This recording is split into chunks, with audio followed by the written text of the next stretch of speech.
Alright, hello Holdfast, and hello to everyone watching on YouTube. I think this one will be a good record review for YouTube. I haven't seen it yet, but we're sitting around 1600 ELO for both players, and I figured this is a really good record review and put out there, because it can have a lot of mistakes that might not be your typical basic mistakes. Not the kind of things you see in Dark Age from 1000 ELO, 1200 ELO, where I'm kind of just correcting things through Dark Age. At 1600, we should see a pretty solid Dark Age, and so I can focus more of my energy and more of my coachings on some of the other stuff, which I think is very interesting for a listener as well. We have plenty of other videos for like the earlier ranks, so 1000 ELO, 1100, 1200. If you want to go ahead and review those ones as well, you can just look for the rec reviews. They're all out there, and you can learn a ton from those replays as well. But something like a 1600 replay I don't do often, so let's go ahead and take a look. We'll fast forward through the Dark Age because, like I said, at this level, I expect to see a pretty good one. But I'll still keep my eye on it. If I spot anything, I'll definitely be sure to correct him. So far, so good, though, Holdfast. Looking good. I actually love this guy because when he first came on as rec reviews, I think he started like 1000 or 1100 ELO like a year ago. And now he's all the way up to 1600, which is just crazy good progress. Really proud of him. And this Dark Age is absolutely freaking slippery clean here. This is like squeaky clean. Like when you're rubbing, a fork in the sink and it's just squeaking, it's absolutely pristine. This Dark Age is fantastic. Seriously, no issues whatsoever. Oh no, the Caster's Curse. You lost the scout. Okay, let's take a step back. I also spotted a mistake here as well. So everything, like I said, perfect up until this moment here where we go with the mining camp. We go with 3 vills. This really has to be exactly 2 for a men-at-arm build. The 3 just leads to you floating gold. You don't need it whatsoever. And yeah, just not a fan. You need the other resources. It's a tight build, so you need the other resources a lot more than you need extra gold. And then for the scout losing, the scout loss, you might know this, but I'm going to say it anyways for the people watching on YouTube. You guys can learn as well. So as you see, his scout path was pretty simple. He went straight, saw a few things that could, indicate that his opponent is in the area, and then he just went down here, and then he lost the scout. But if you take a look at his path here real quick, we're going to rewind a little bit. You'll notice that he actually could have avoided all of this. So his path here, he goes through, sees the gold, knows his opponent is around here. What he should have done here is always scout around areas where your opponent's town center cannot be. So around the hill, your opponent's town center cannot be there. Around the forest, your opponent's town center cannot be there. So as he walks down here, he had to hug the forest. 100%. Going straight past the forest, now you're entering territory where the opponent's town center can be. Because the opponent's town center can be in an area near secondary golds and a little bit further away from a wood line. But it can't be here. So even with this information, I know I would always go up here if I'm paying attention. Alright? He doesn't. He runs straight in here, and he ends up losing a scout to the town center. Another last-minute warning sign was the straggler tree. As soon as you see a straggler tree, you always run opposite it. You run back. You just go away, 100%, because your opponent's town center is always around straggler trees. Okay. So obviously he could have just not been paying attention. He was focusing at home with the build. But I want to give that information out there in case, maybe Holdfast didn't know about it, and maybe some of the viewers didn't know about it as well. Always keep your scout around areas where your opponent's town center is not. And in this case, that would look like hovering the wood line, coming around here, then hovering the berries, and then hovering to this wood line, then hovering the gold. And before you know it, you have full information of your opponent's entire map, and not a single risk of running into the town center. It's a beautiful way to go about scouting. Back to the base, though, we also have another small mistake here. You never transition villagers onto wood. This is really, really bad, my friend, because now you're going to run out of food too fast, okay? And not going to have the wood to replenish anything. It's like when you have, like, a gathering of friends, and you have, like, a lot of food on the table, and so everyone just assumes, there's a lot of food, they start eating, and then they finish it really fast, and then later on in the day, someone's like, yo, can I get some farm? Can I get some more food? And you're like, oh, there's nothing. I have nothing left because it's all eaten. It's all gone. And that's kind of what you're seeing here. So now transitioning to berries, the food's about to run out, and you don't really have a clean transition onto the wood, which is going to hurt you. It's not going to let you farm as fast as you want. It's not going to let you get a range transition as far as, as fast as you want. And right now you have a lot of excess food that you're not particularly using. All right? So I think I want to see just a few extra villas transition to that wood line. It's going to really help your transitions. And then the last thing I'll note here with the economy is take a look at the 3 on gold. You already will start floating gold. All right. And that's really the difference between you and a professional player with this build. Just a few things that could be improved upon to make your economy a little bit smoother. Okay. So now we have a lot of food and a little bit of extra gold that we're just simply not using here. All right. But fair enough, you make the transition eventually, so it's not the end of the world. It's just, it could be improved a little bit. That's my job to let you know about that. Let's see how the men-at-arms are doing here. These guys heal. We're playing as the Wu. We have healing men-at-arms, which is really good.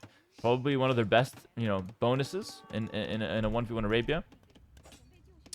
One is disrespecting you. Don't let him do that. That's good shit. Fight back with these vills. That's fine. No big deal. You're putting a quick wall. What to do when you're putting a quick wall? You go to the next thing right away. Yeah. Yeah, go to the next thing. So you just keep going around. Keep going around. You never settle until you've made a loop around your opponent's entire base. So right now, this is what you see. Excuse me. This is what you see. Honestly, I would... It's not bad, but I would loop back to the gold and try to, force some quick walls here. Force them to react here. I think that's the right call to do. Forcing your opponent to wall and to react fast to men-at-arm pressure is the number one thing you can do. The worst thing you can do, in my opinion, is to just like start hitting a palisade wall like this. If anything, you should hit the mill, because that one costs more to repair. But fair enough, it's not the end of the world. And now you're gonna get some walls behind it. I don't mind that approach, but I think you could be in some trouble if you don't get a range. But I don't mind going for extra men-at-arms and getting the full walls down. Okay, we're gonna go for the range though in the end. That's not bad. And yeah, take a look at the consequences now of not being on wood early. Now we have 9 on berries. Why? Because we didn't have the wood to farm. So you see how I spotted this earlier, and now the issues that I knew you would face, you're now currently facing them. And so it's really important to be mindful of the build orders. You have a basic build, and as you get higher elo, the standards start to get higher and higher. You gotta do more optimizations to your basic build order. This is really good though. You mixed in some extra men-at-arms. Oh, this is that was fantastic. What we just saw, that was not an accident. What we just saw here is called a double attack. This is a very high level move. Holdfast comes in here. Meanwhile, he's running away from this archer here, which he should. This is all good. All right. He attacks him here, and as soon as he attacks here, blue reacts. Look at this. As soon as blue reacts, he turns around the men-at-arm and starts hitting the archer. That was literally such a high level play, and I'm so proud of you for that one. That was really good. Meanwhile, he's also blocking here and trying to kill a vill. Holdfast, this is incredible. Just run away now, because you can... I mean, actually, this guy can walk towards the archer and bully him. And these guys should loop around and try to target the berries. Going back here is a huge mistake. Because you have your opponent on the ropes here. I think you can actually just win the game straight up. But these guys grouping up with this group is the wrong way to go about it. That makes it easier for your opponent to actually defend against you. Instead, you should have looped around, went right back to the berries, and continued with the double attacks. 100%. Unfortunate that there's a wolf here. We're going to end up losing that men-at-arm. But we're working on the full walls behind them. We have some skirms. So, really, really beautiful follow-up. We could send the skirms forward in a second as well. See how easy it is for your opponent to defend against the one attack? I swear if you went for a double attack, it would be way better. 100%. 100%. Alright, getting some skirms. You just kill the scouts. I would like to see the skirms march forward now, actually. They're excellent. Yeah, perfect.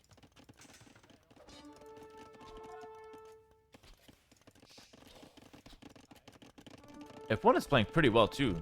Shout out Daniel. He's doing a good job of just, like, continuing to kite with his archers. He hasn't really lost a single one besides the double attack that we hit his way. Now he's going to go for a stable transition here. But I love the amount of damage we're doing with these men-at-arms. This is very good. It's the classic men-at-arm skirm. It's the Patreon build right here. I love it. I love it a lot, actually. And your opponent with some archers is walking forward. Which are almost fully walled. This is really good. Kind of a bold counterattack from your opponent here. I love this. You're running back with the men-at-arms. This is really good because they heal, right? So it's actually free. We don't have a blacksmith. We're getting it now. Opponent walks through a hole. A classic hole, I think, right here between the two houses. Let's see how we react to that. You go for a tower on the wood right away. Skirms can go back to defend. And that's completely fine, actually. Very good reaction. Meanwhile, we also broke in on the front. This is a crazy 1600 game, by the way. Both players going absolutely crazy at each other. Opponent's going to sit under the tower. Smart play by the opponent. Now you just got to wait for the skirms. And meanwhile, I like that you can just continue pressuring. The correct move here, I'm going to tell you, the correct move here is to actually hit the scout and run back with the men-at-arms. We don't want to lose the men-at-arms. I think that was a bit of a misplay by us. So let's bring that back a little bit here.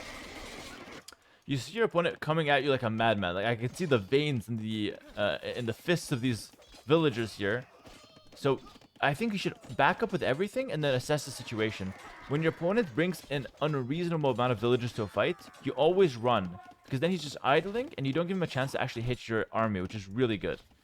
But in the end, you know, we lose the army, but it's not horrible. I want to make this point that that's decent for you. You still get good trades. You still kill 3 vills. I'm still proud of that, you know, that attack. You know, shout out the men at arms. They go down as martyrs. We appreciate their service. But we could have gotten a bit more from that. And meanwhile, we're kind of letting this guy run laps around our base because we didn't get fletching nor armor on the skirms. And it's a very classic mistake. Skirms actually suck without upgrades. They're really bad. For whatever reason, archers just dance around them, alright? But when you get the upgrades, the skirms are actually broken against archers, alright? So it's really just getting those upgrades is a really big deal, is the point here. Alright, now we defend. Yeah, I was gonna say, like, what happened to the hole? It's still there. We're falling apart here. We're up to castlage, though. It's okay. I think we can still win with Jian Swordsman, actually. That's a broken unit. So all we have to do is survive till we get there. So in this position, I would still go for skirms with upgrades, by the way. You're gonna go with Jian Swordsman, but like, there's no reason why you can't get like fletching here on the skirms. Nice, the classic TC magnet. Still happens up here at 1600 elo, just to show you how difficult this game is, truly. There's a lot to, you know, keep in mind. This guy's worrying about 1,000 different things. Sometimes you miss and you don't have your archers on stand ground and you end up making a mistake like that. Always makes you feel silly for sure. Now I go for a second tower. I actually don't mind that second tower just to kind of basically get these archers off your nuts, essentially, is what we're doing. And now we're going to go for the Jian Swordsman. Okay. Yeah, I like this. 3 barracks, I think, is correct. Mass Jian Swordsman. Those completely destroy archers, so you don't need skirmishers anymore. The skirms were just a fix for earlier, but the tower actually was a really good choice instead.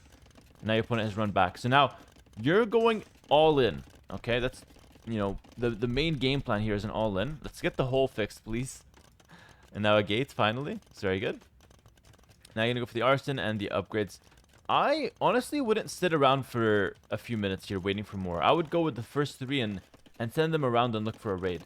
I think we're vastly underestimating how much we can do if we loop units around, by the way. Like, we're vastly underestimating that. A lot of beginner and actually especially intermediate players, they try to play it straight down the center a lot. Because it's the easiest path to success, but a lot of times you'll find more damage and more success if you just go around the side, which, like this, point in case. This is very good. Going around and finding some value here, very nice. These things are so ignorant, man. They die to nothing. They might die tonight still, actually. But this is still a very successful raid. Maybe we stayed a little too long, but overall, we get a good amount of pressure, kill some vills.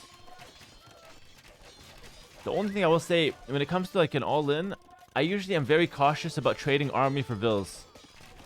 Let me explain this concept real quick. When your opponent has 2 TCs and you kill like 5 vills but lose your army, your opponent now will just replenish those vills, and now you lost your army pressure. So I like raiding, killing vills, but I like to get it for free when I'm all in. Like, I take whatever's free, and then when I start losing too much, I back up. I like to conserve my mass. And I think here you failed to do that. You kind of lost a lot of them. Let's say traded a lot of them. And now you're in this weird position where you're still trying to all in. You're still in that 1 TC, but you don't really have momentum. And in my opinion, this is really what you're trying to avoid.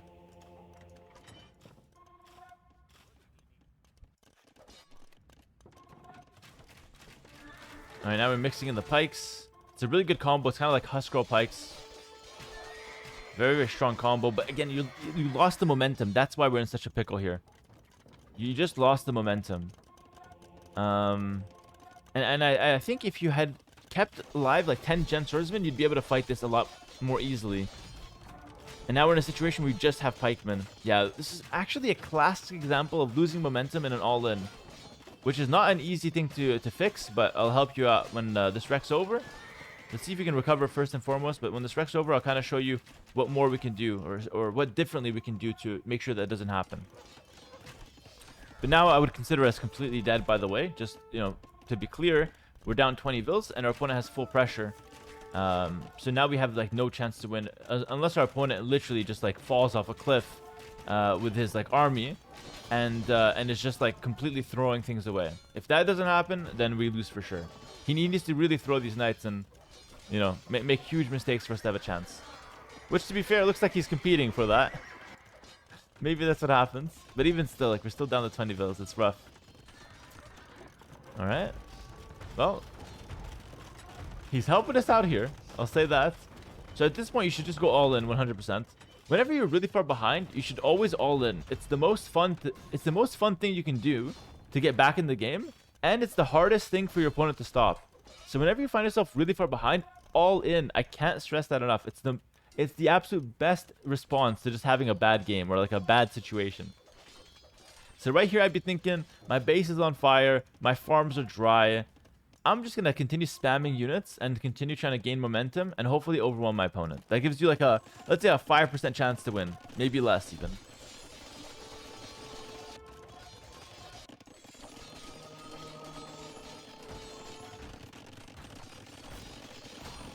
Alright, we're pressuring. This is really good.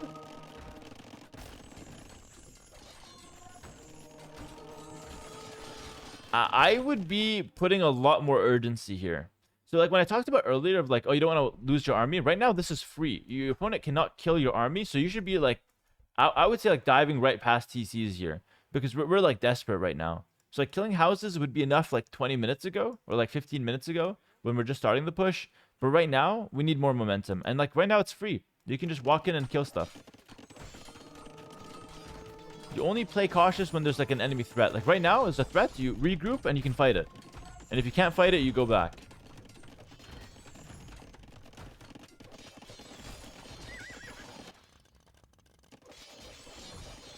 Yeah, so it's still looking rough, but I like that you're giving yourself a chance. I think this is the 100% correct thing to do.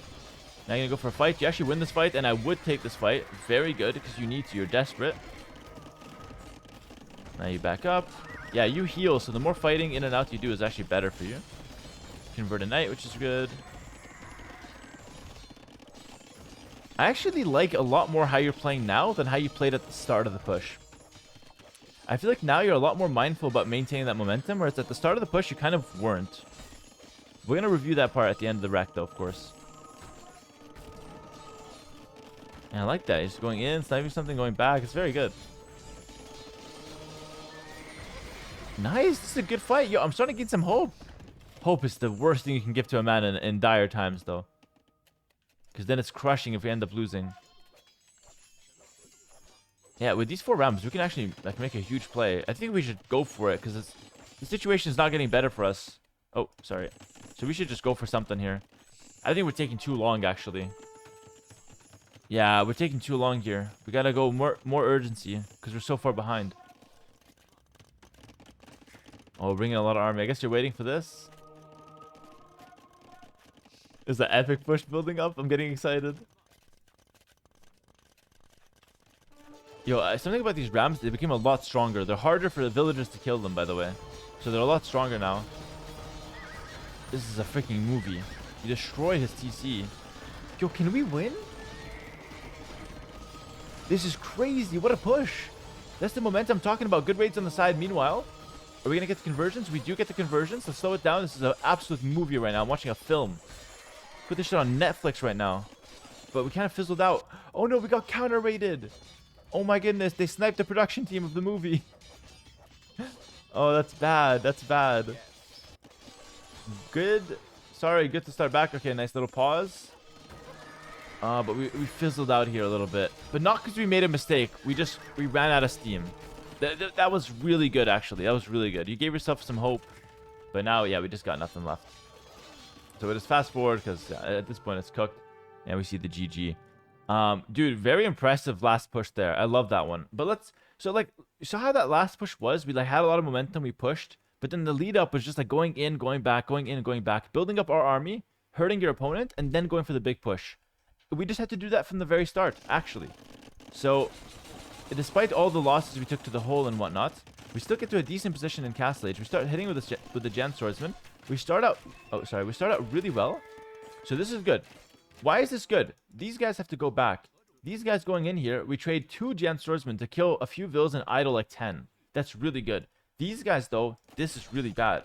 Because we're going to lose a lot of Jian Swordsmen to kill very little units. Alright.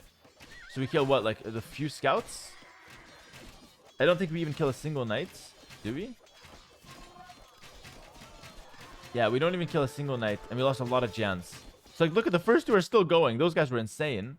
But the other 3 here were not good at all. So had you just backed up with these 3, let those 2 run in, and then just regroup, maybe run around this side and attack him here while you set up the monastery. That would have been way better. You want to keep that momentum, and then you eventually switch to pikes while you still have the Jian swordsman. But what happens here instead, as we saw, we lost all the Jian swordsmen, still flooding in a couple, and now you want to go pikes. We don't have the Jian swordsman alive.